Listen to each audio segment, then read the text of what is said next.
Hello everyone out there in the WCR community. My name is Lado and I've just recently been made staff for audio commentaries. Well, I'll just get right into it. I've been doing audios in the members section. I do have some good ones there. If you're interested, feel free to go ahead, and I have some of the links in my SIG, but yeah, but anyway, those are the audios I've done so far. But the first audio that I'm going to do as staff is a new strat I've been doing against Orc. I've seen Satini do it a couple times, and I liked it a lot because, well, for a couple different reasons. But we'll get to those after the replay started. But anyway, get the replay queued up at 30 seconds, and we'll do it at 1x speed because it's not very long. My opponent in this game is ... I'm not really sure who that is, but I played him on ladder today, and I told System Shark that I'd do an audio on the first decent game that I played that was a somewhat of an innovative strategy, because I don't like doing audios on cookie cutter strategies. If you've ever watched any of my audios, then you'll know that. Okay, but anyway, get this queued up at 30 seconds at 1x speed. Obviously, the big thing about the matchup is it's close spawn Turtle Rock.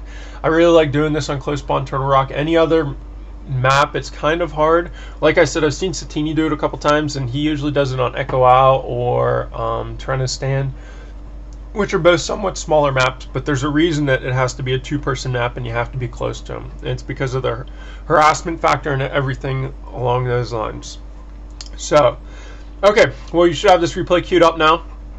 30 seconds, 1x speed, my perspective, unpause in 3, 2, 1, unpause. Okay, now in terms of the base build, I'm actually going for a blocked off base.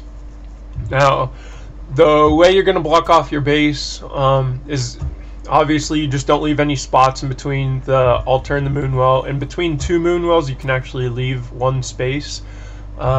But like I said, that altar and moonwell, they have to be right next to each other. Now I build the OW there because I actually plan on creeping it. You'll notice I don't build it all the way down, but I build it somewhat up. That's because I'm going to uproot it and put it in the middle to actually complete blocking off the base. And yeah, the reason that's the reason why the AOW isn't all the way far down in, like, down by the water. Now I send the altar wisps as normal to go scout, and as soon as I see he's close spawn, I realize I'm not going to creep this, because what happens if you do creep this one to close spawn, a lot of the times, what they're going to do is they're just going to come straight to your base and steal all those creeps with their blade anyway. So whenever it's close spawn TR, I don't even bother creeping it because I think it's a waste. So you'll see as soon as I get the first archer out, I start to walk it up towards the base so that I can complete blocking it off. And I send the archer over basically as a scout to see what his blade is doing. Now, I see his shop is being built, and one of the big things about this strategy is you want to cancel the shop as many times as possible. You don't even want to let him get a shop up if you can. That's why it's really especially good on close spawn TR, because there's only so many places they can build their shop. Okay, so you'll see as soon as I start hitting it, I start canceling the shop. He goes to start creeping, which in my opinion isn't a really smart idea from him. Now what you do, as soon as you cancel that shop, you want to run out of view of his base, and usually what they'll do is they'll start building the shop again. So I just run out of view of the base and I just run right back in. Now unfortunately he started building that shop in the back and I didn't see it until I ran all the way back in.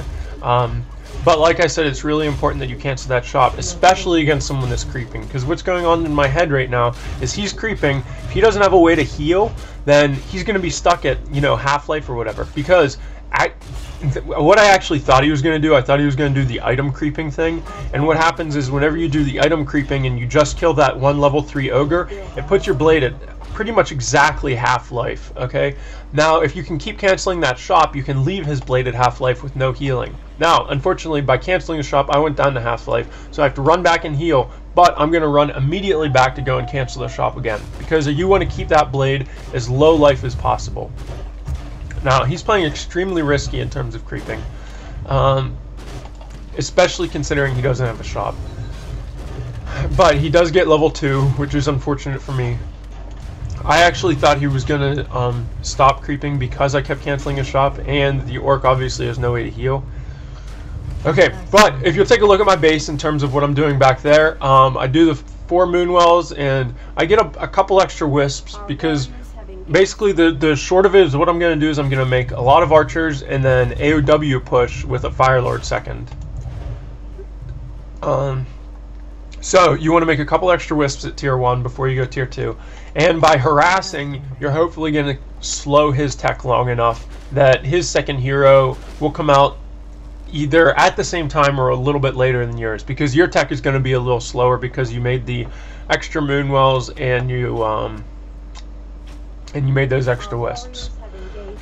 Okay, another thing that's good about this strategy whenever you're doing this is, for some reason, well, not for some reason, but a lot of orcs like to tower rush you on close spawn TR because obviously it is so close, and what they'll do is they'll demo in the trees right there. They'll attack around the trees with the demos and they'll build the towers right there. And by massing archers like this, you're going to guarantee that you're going to stop any tower push. Okay, that's actually one of the problems I actually have on ladder. Whenever I do a normal dot build and I just make like 1, 2, 3 archers, actually tower pushes can be tough. But anyway, by massing archers, you're basically guaranteeing yourself from losing against any kind of like really strong tier 1 push or a tower push at tier 2. Now you'll see I'm actually going to hit, because of all those cancellations that I did, I'm actually going to hit tier 2 long before him. So that's one of the effective parts of this strategy.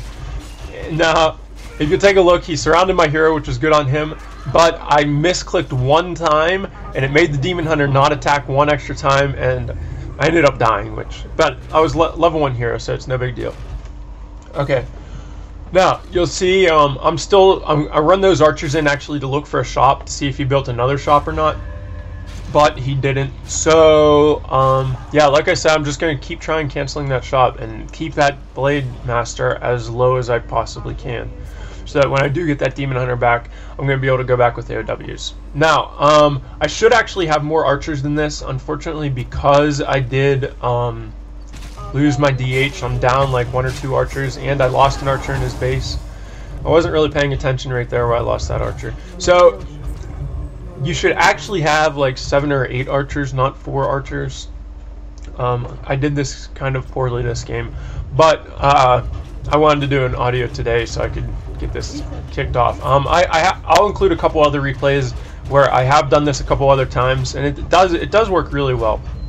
Okay, so what you want to do is as soon as you hit tier 2, you want to get that longbow upgrade. You'll see I built another AOW in my base because you are just going to mass archers. Now, you can build that AOW actually before you hit tier 2, because as soon as you hit tier 2, you need to get the Nature's Blessing upgrade and the longbow upgrade, and buy your Fire Lord, and get a healing pot on your DH. That healing pot on your hero is crucial, because what's going to happen is most of the time orcs are going to go Shadow Hunter second, and they're just going to try and focus your hero. So buying the healing pot on your hero is extremely important, especially whenever he's whatever 2 levels ahead of me, which is really, really bad. Because I'm actually at this point I'm kind of scared. I think he's going to win because level 3 Blade Master is Imba, and I'm only level 1, so yeah, like I said, I get scared. But but once you have those 2 OWs up, you just want to keep pumping archers and rally them to your hero.